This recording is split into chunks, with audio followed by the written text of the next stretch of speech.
September 1, 1943. Rabol airfield, New Britain.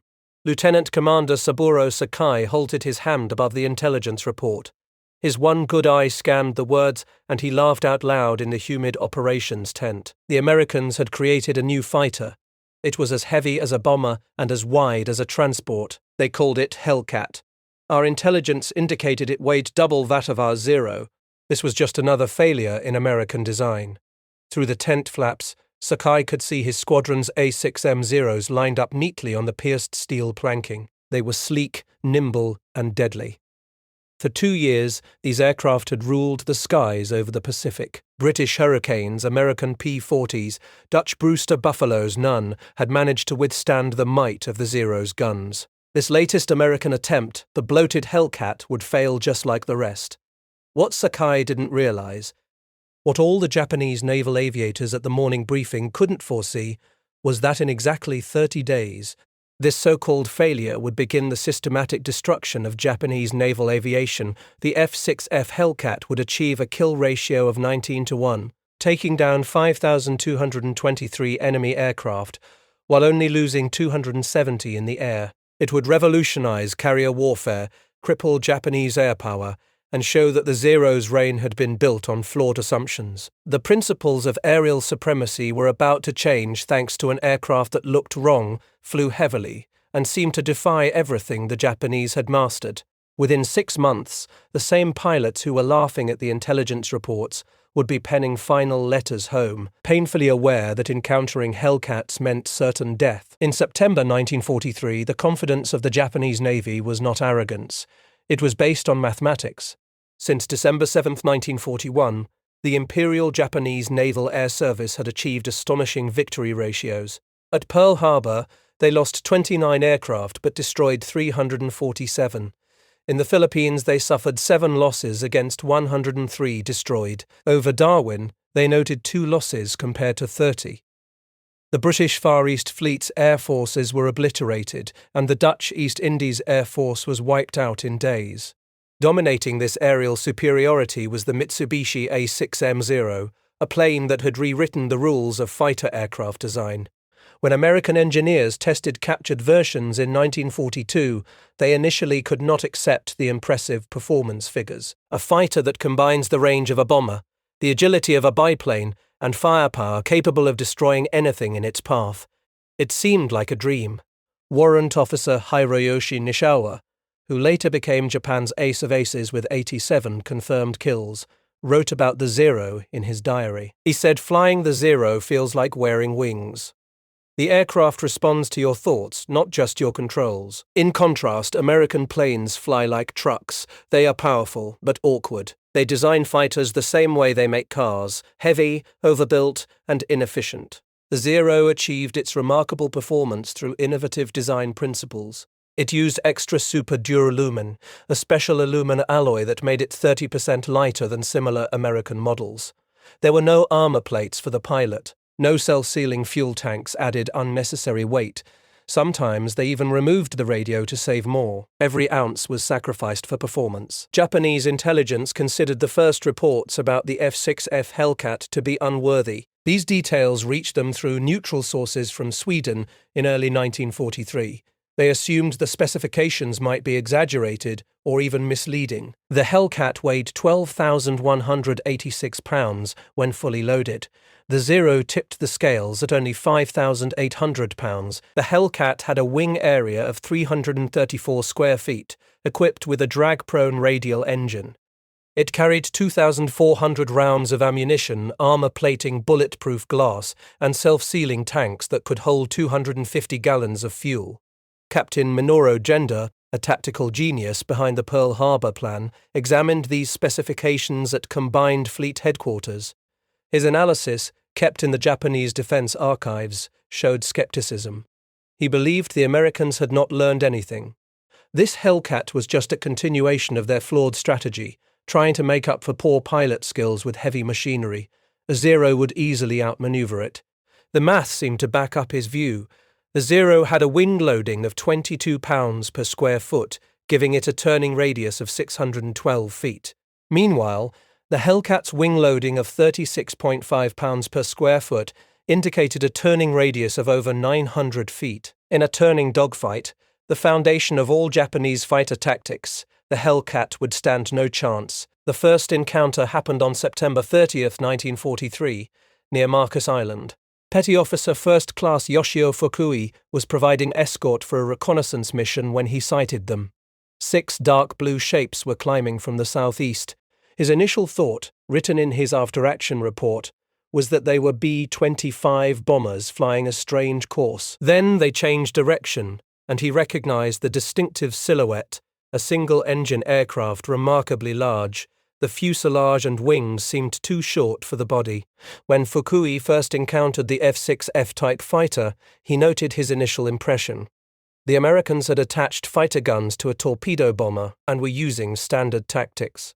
This meant relying on the Zero's superior turning ability to get behind the enemy. Fukui rolled into a diving turn, expecting the heavy American fighter to keep going straight, allowing him to move into its 6 o'clock position. Instead, something extraordinary occurred. The Hellcat didn't flee. It didn't try to engage in a turn with him. It climbed vertically. The Pratt & Whitney R2800 double wasp engine, producing 2,000 horsepower 700, more than the Zero's Nakajima engine, with 1,130 horsepower, propelled the Hellcat upward at a rate of 3,500 feet per minute. As Fukui tried to follow, he saw his airspeed drop while his Zero struggled against gravity. At 15,000 feet, the Hellcat executed a maneuver that seemed impossible for its weight. It performed a hammerhead turn and dropped right onto Fukui's tail. The American pilot began firing at 400 meters, Fukui reported. 6 machine guns, not the 4 we anticipated. The amount of fire was unprecedented. My aircraft took 17 hits in just 3 seconds. I only escaped by entering a spin. Fukui survived, barely making it back to Marcus Island with his Zero full of holes. His wingman, Petty Officer Second Class Massacre, never returned. Neither did the reconnaissance plane they were escorting. The Hellcat claimed the first victory, demonstrating the weight paradox. On October 5, 1943, Task Force 14 targeted Wake Island. Lieutenant Yoshio led 12 Zeros from the 252nd Air Group to intercept what looked like another nuisance raid. American carriers had been launching these hit-and-run attacks for months, typically retreating before Japanese fighters could fully engage. This time would be different. We climbed to 20,000 feet, Shega noted in his diary. Below us were 12 F6F fighters in 3 divisions. We held every advantage: altitude, position, and surprise. Victory seemed assured. The ensuing battle shattered Japanese tactical doctrine. As the Zeros swooped down on the Hellcats, the American fighters stayed in formation instead of scattering. They accelerated in a gentle dive that kept their energy high. When the Zeros opened fire at maximum range, hoping for random hits, the Hellcat simply absorbed the punishment.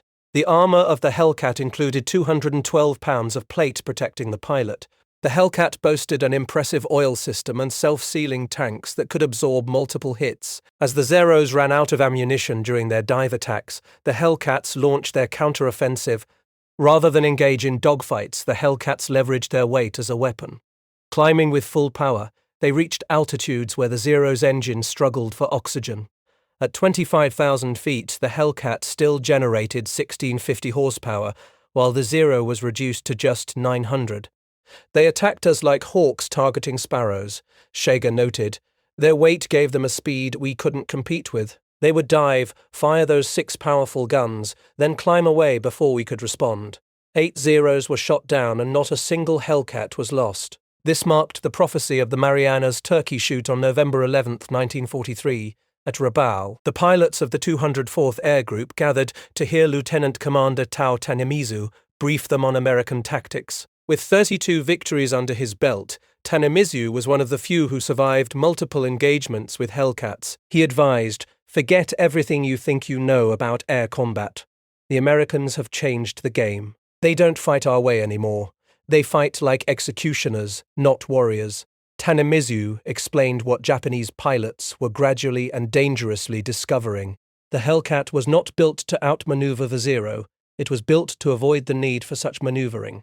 Utilizing a combat approach known as energy fighting, Hellcat pilots preserved their speed and altitude. They transformed potential energy into kinetic energy with their slashing attacks, giving Zero pilots no opportunity to exploit their superior agility. They operate in pairs, Tanemizu stated, one high and one low. While you focus on one, the other is already diving down on you. Their radios, which we mocked for being heavy, enable them to coordinate seamlessly. We fly like individual samurai. They function as a machine. In December 1943, at Trike Lagoon, Commander Mitsuo Foida, once the leader of the Pearl Harbor attack, worked as the air operations officer for the combined fleet. His examination of damaged Zeros returning from confrontations with Hellcats highlighted the widening technology gap. The difference in firepower was staggering. The Hellcat's 6 Browning M2 machine guns fired 750 rounds per minute each, totaling 4,500 rounds per minute. Each .50 caliber bullet weighed 46 grams and traveled at 2,900 feet per second, delivering around 3,500 foot-pounds of energy. In contrast, the Zero's 27.7mm machine guns fired projectiles weighing 11 grams at 2,300 feet per second, producing only 750 foot-pounds of energy. More troubling were the reports from American forces. Radar-guided fighter direction played a crucial role in combat. While Japanese pilots used their eyesight to identify enemies, Hellcat pilots received guidance from shipboard radar controllers. These controllers could detect Japanese aircraft from as far as 50 miles away. Lieutenant Sadamu Kumachi recounted his first experience of a radar-directed interception. We were climbing through clouds when they attacked us. There was no warning and no visual contact. Hellcats dove down from above, perfectly on our path and strategically positioned.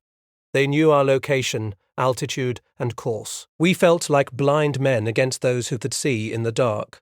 By January 1944, the crisis for Japanese pilots was reaching a dire level. The pre-war training program for the Imperial Navy was the most rigorous in the world. Training took 3 years, with pilots entering combat after logging 700 flight hours. Army pilots had a minimum of 500 hours. These pilots were skilled in aerial combat, trained in aerobatics, gunnery, and had a deep understanding of airfighting principles. However, by early 1944, Japanese naval pilots were going into combat with just 300 hours, while Army pilots had only 200. Fuel shortages meant that most of their training was performed in gliders. Gunners were limited to only 50 practice rounds each. Critical training in formation, flying, instrument flight, and radio procedures was dropped to expedite getting pilots to the front lines. In contrast, American pilots arrived with at least 300 flight hours, including 50 hours in their specific aircraft type. They had fired thousands of practice rounds, practiced carrier landings until they became second nature, and learned energy tactics safely over Texas airfields. Lieutenant Commander Yoshihiro Hashimoto, a training officer at Kasumegara Naval Air Station, noted in his final report, "We are sending children to fight professionals." Just yesterday, Ensign Yamamoto reached the front without any experience. He had never fired his guns while in flight. "We have no ammunition for practice." He had never flown at night. "We have no fuel for such training." He endured just 7 minutes in his first combat. The Battle of Formosa took place from October 12 to 16, 1944.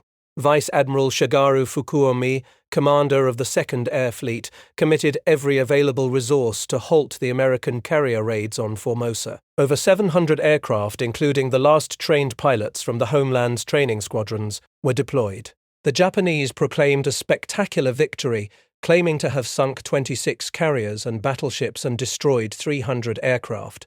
However, the reality revealed after pilots returned and gun camera footage was reviewed was devastating.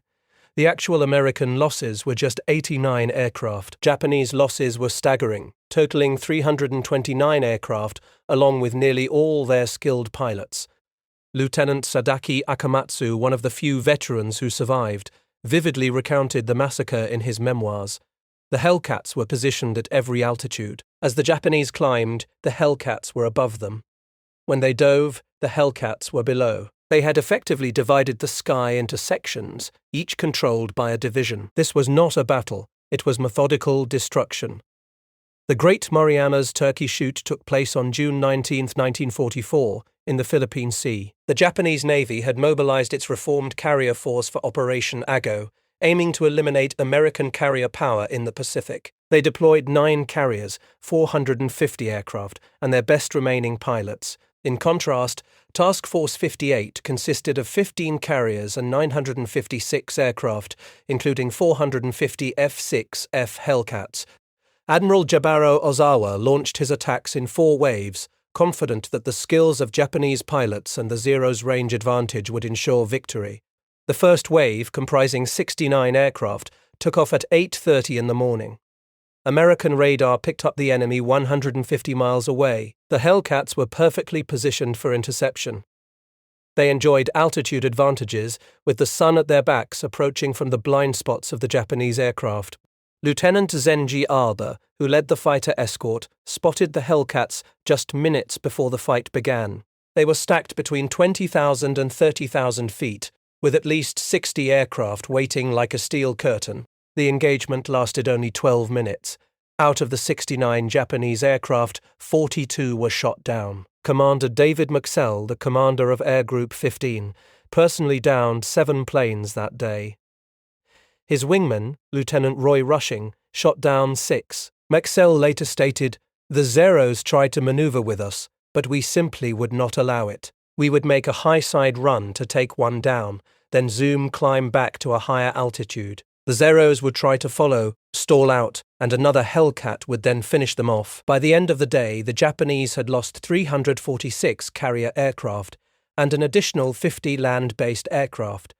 The American losses amounted to 30 aircraft from various causes. That evening, American pilots in their ready rooms coined the term Turkey Shoot, as the enemy aircraft had been as defenseless as game birds. In the Lee Gulf record on October 24, 1944, during the Battle of Leyte Gulf, Commander David McCampbell achieved a remarkable feat. Leading 7 Hellcats from the USS Essex, he intercepted a group of 60 Japanese aircraft approaching the American fleet. In the subsequent 90-minute battle, McSell shot down 9 aircraft, 5 Zeros and 4 bombers. His wingman, Roy Rushing, took down 6 more enemy aircraft. "I ran out of ammunition after my 9th kill," McCampbell noted. "The Hellcat performed perfectly the whole time. Not a single hit landed on my plane, even though we were outnumbered 8-1. This battle showed a complete shift in air superiority. 7 Hellcats drove off 60 Japanese planes, destroying 15 without any losses. McCampbell's 2 outstanding performances, with 7 kills on June 19th and 9 on October 24th, earned him the Medal of Honor and the Navy Cross. The aftermath of the battles in the Philippine Sea and Leyte Gulf led to what Japanese military psychologists later called Hellcat psychosis among the surviving pilots. Admiral Ozawa, in his report, stated, "The enemy's radar-guided fighter direction achieved something we thought impossible, the industrialization of air combat. Each Hellcat was not just an individual fighter but a part of a massive system. Our skilled pilots engaged not just planes but an entire system. By early 1945, the pilot shortage became critical. Training hours were cut to just 40 to 50 hours for Navy pilots and 60 to 70 for Army pilots. Kamikaze pilots received only 40 to 50 hours of training, roughly the equivalent of 7 days.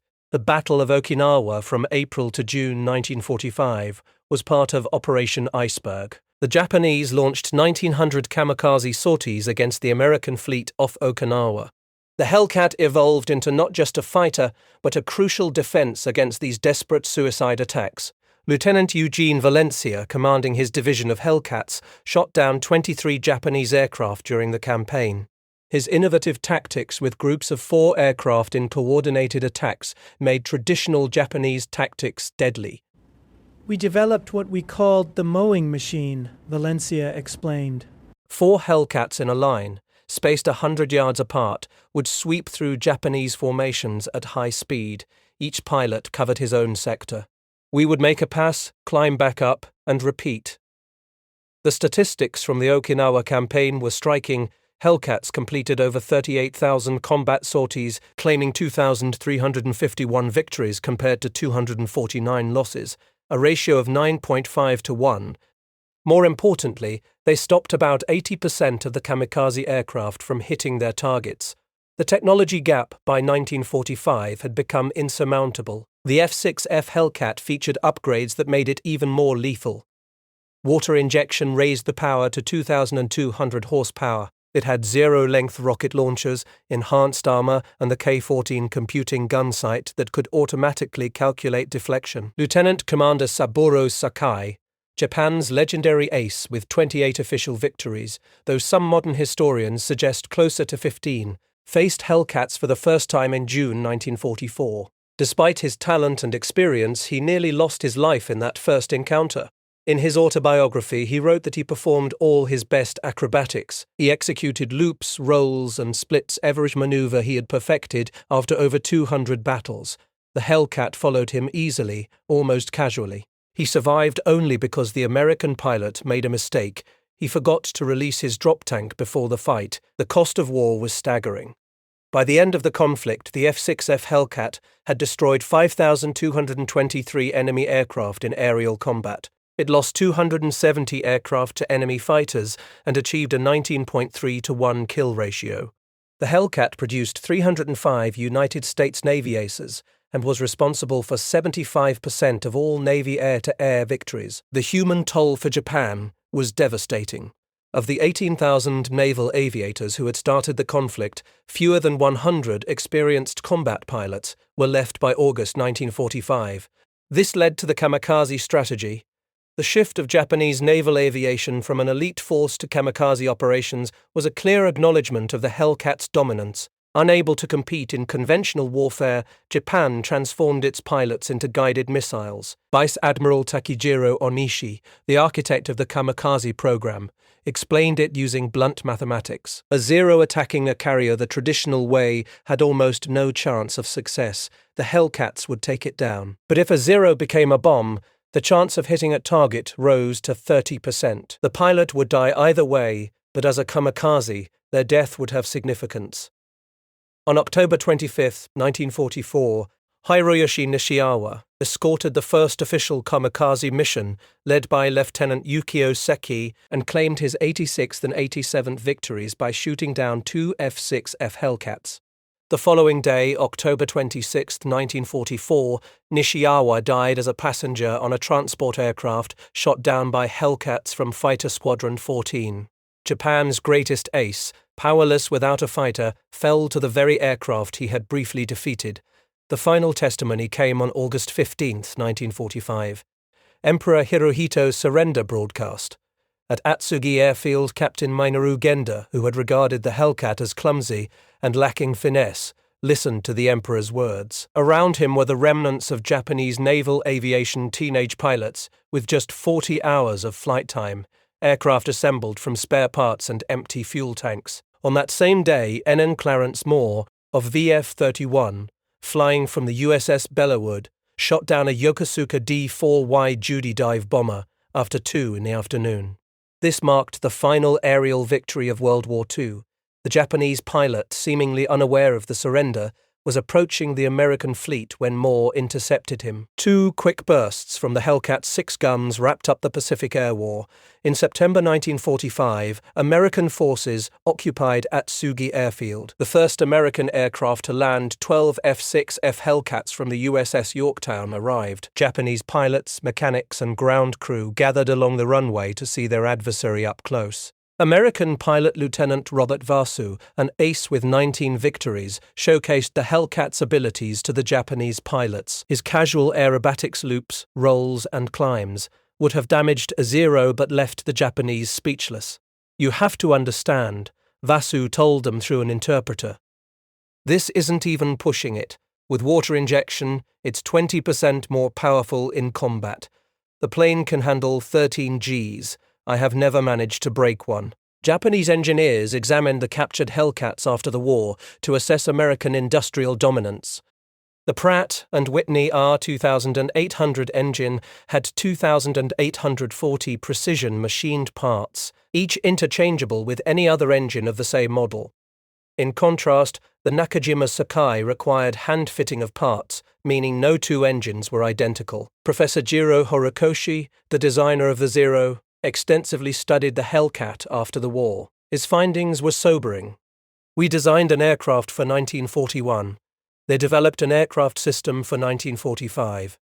While we were perfecting the sword, they were building for the industrial age. The production of the Hellcat became a weapon in its own right. The factory in Bethpage, New York, ran 24 hours a day, 7 days a week. At its peak, a new Hellcat came off the assembly line every 60 minutes. The company produced 12,275 Hellcats in just 30 months, a feat that astonished the Japanese. In 1944, Japan produced 5,100 fighters of all types, while America produced 35,000 fighters that year alone. The American production system included innovations that seemed impossible to Japanese observers. Workers used color-coded instructions for assembling complex parts, and shifts worked around the clock. Quality remained high despite the speed of production. This marked a strategic revolution. The Hellcat did more than just win battles. It changed the way naval warfare was conducted. Before the war, the belief was that aircraft carriers were vulnerable and had to strike first to stay safe. The Hellcat changed that dynamic completely. Now carriers became fortresses capable of withstanding and repelling air attacks. Admiral Mark Mitcher, who led Task Force 58, recognized this shift. With the Hellcat, we no longer had to locate the enemy first. Let them approach. The F6F will eliminate them on our terms. This newfound assurance enabled remarkable offensive strategies. American carriers could linger off enemy shores for weeks, their Hellcat cover making them practically invulnerable to air assaults. There was a cultural clash. Beyond its technological impact, the Hellcat symbolized a philosophy that challenged Japanese military beliefs. The samurai tradition placed value on individual skill, spiritual fortitude, and an acceptance of death. The Hellcat represented systematic effectiveness, material advantage, and the preservation of life. This gap in understanding meant Japanese pilots struggled to adjust to Hellcat tactics, even when they were aware of them. The idea of avoiding combat when at a disadvantage was unthinkable to Japanese pilots raised in the Bushido Code. Looking back in history, in 1962, the United States Navy hosted a symposium about aviation in the Pacific War. Veterans from both America and Japan came together to talk about the conflict with the wisdom of hindsight. Captain David McCampbell, the Navy's top ace with 34 air victories, made a clear statement: the Hellcat won the Pacific Air War. Period. It destroyed Japanese aviation and made our victory inevitable. Commander Saburo Sakai replied, "The Zero was the better fighter. The Hellcat was the better weapon system. We did not realize this distinction until it was too late. We took swords into a gunfight and questioned why we were defeated. The final verdict on the Hellcat's supremacy can be summed up in straightforward numbers that reveal a significant truth. The kill ratio was 19-1 overall and 13-1 against Zeros specifically. Over a span of 30 months, 12,275 Hellcats were manufactured. In comparison, the Zeros produced from 1943 to 1945 numbered around 6,000. Over 5,000 American pilots were trained on the Hellcats, while by August 1945, fewer than 100 Japanese pilots remained ready for combat. Admiral Jizaburo Ozawa, who commanded the Japanese fleet at the Battle of the Philippine Sea, gave one of the most candid reflections. He said they laughed at the Hellcat because they failed to grasp that it was not merely an aircraft, but a complete approach to warfare. Civilization's approach to war changed dramatically. By the time we stopped laughing, our air forces had vanished. The final word belongs to Lieutenant Commander Saburo Sakai, who lived until the year 2000. In his last interview, he was asked about the Hellcat. His answer highlighted its complete dominance. The Zero made Japan a significant naval power. The Hellcat made Japan realize it was never as strong as it thought. We believed we were samurai. The Hellcat revealed that we were simply men with outdated weapons facing the future. Every Japanese pilot who survived the war did so because a Hellcat pilot chose to spare them. That is the ultimate defeat, existing at the mercy of your enemy. The F6F Hellcat entered service weighing twice as much as the Zero. It was equipped with armor that the Zero lacked. It was powered by an engine that the Japanese were unable to produce. It carried weapons that they could not compete with, guided by radars that they could not detect. It was flown by pilots who surpassed them in training and manufactured in numbers they could not fathom. Japanese pilots laughed at the Hellcat because they did not realize that each extra pound was not a sign of weakness, but rather the strength of an industrial democracy capable of protecting its warriors. By the time they understood, their laughter had turned into last letters home, their mockery into kamikaze missions, and their confidence into utter despair. The Hellcat did not just defeat the Zeros. It dismantled an entire philosophy of warfare. It showed that in modern combat, the nation capable of building a superior system would destroy the nation limited to producing better warriors. The Japanese pilots had laughed at the F6F Hellcat. In the end, the Hellcat had the last laugh. It always did.